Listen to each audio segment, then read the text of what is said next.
こ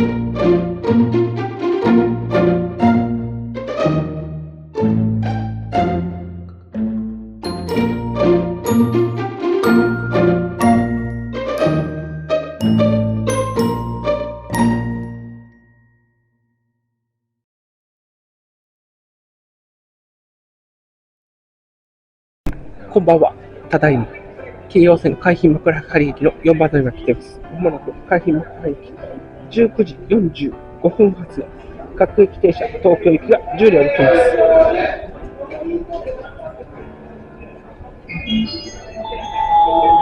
先ほどお願いされました。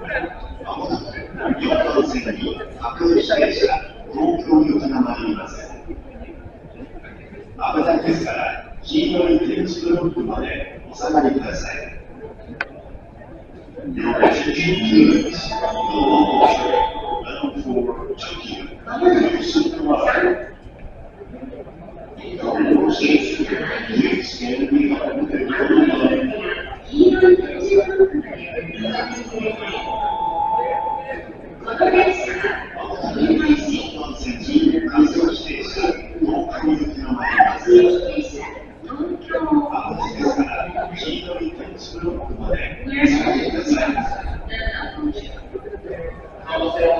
5000番台